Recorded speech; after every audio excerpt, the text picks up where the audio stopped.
बांगलादेशातील अल्पसंख्याक हिंदू व दलित समुदायावर होत असलेल्या कथित अत्याचाराच्या निषेधार्थ अकोट शहरातील छत्रपती शिवाजी महाराज चौकात बुधवारी निषेध आंदोलन करण्यात आलं। यावेळी बांगलादेशातील घटनांचा जाहीर निषेध करत घोषणा देण्यात आल्या।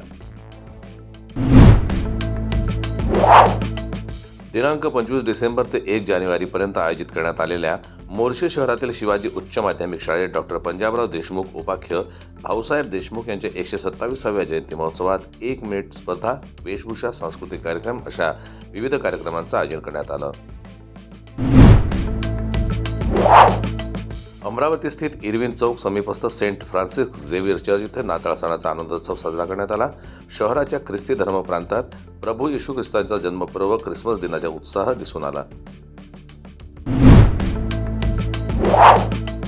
अमरावती शहरातील राजापेठ पोलिसांनी प्रतिबंधित नायलॉन मांजा विक्रेत्याला ताब्यात घेतलाय। आरोपीकडून 17 नग मोनोकाइट कमी चक्रे आणि 20,000 रुपये किमतीचा 8 गोल्ड नामक कंपनीचा मांजा जप्त करण्यात आला आहे। कारंजा नगर परिषदेच्या नवनिर्वाचित नगराध्यक्षा फरीदा बानो हाजी मोहम्मद शफी पुंजानी यांचा पदग्रहण सोहळा आणि नवनिर्वाचित 31 नगरसेवक नगरसेविकांचा सत्कार समारंभ नगर परिषद कार्यालय परिसरात उत्साहपूर्ण वातावरणात पार पडला। यावेळी शहरातील नागरिक, पदाधिकारी आणि कार्यकर्त्यांची लक्षणीय उपस्थिती होती।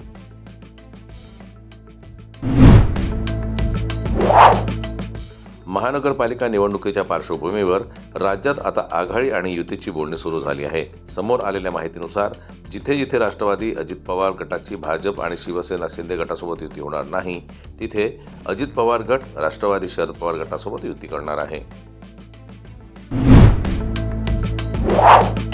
दादा कोंडके यांच्या चित्रपटाचा दाखला देत नितीन गडकरी यांनी आपल्या खास शैलीत इच्छुक उमेदवारांच्या गर्दीवर भाष्य केलं। गर्दीतील प्रत्येक व्यक्तीला वाटतच असतं की आपल्यालाच तिकीट मिळावं, मात्र जनता आता तितकीच हुशार झाली आहे। आजकाल पक्षाची आर्थिक स्थिती खूप चांगली आहे, परंतु आम्हीही अनेक लोकांकडून चहा चिवडा खाल्ला आहे, असं गडकरी यांनी यावेळी सांगितलं।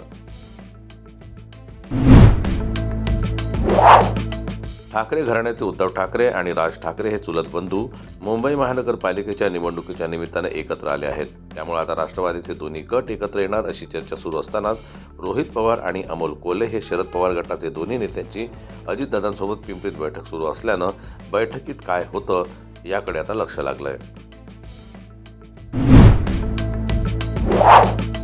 धुरंधरने जगभरात आतापर्यंत तब्बल 870 कोटी रुपयांची कमाई केली आहे, तर फक्त भारतात या चित्रपटाची 500 कोटी रुपयांपेक्षा अधिक कमाई झाली आहे।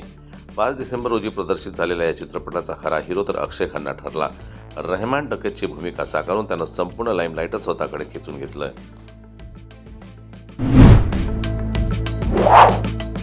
प्राजक्ता माळीनं नुकताच इंस्टाग्रामवरील आस्क मी एनिथिंग या फीचरच्या माध्यमातून चाहत्यांशी गप्पा मारल्या।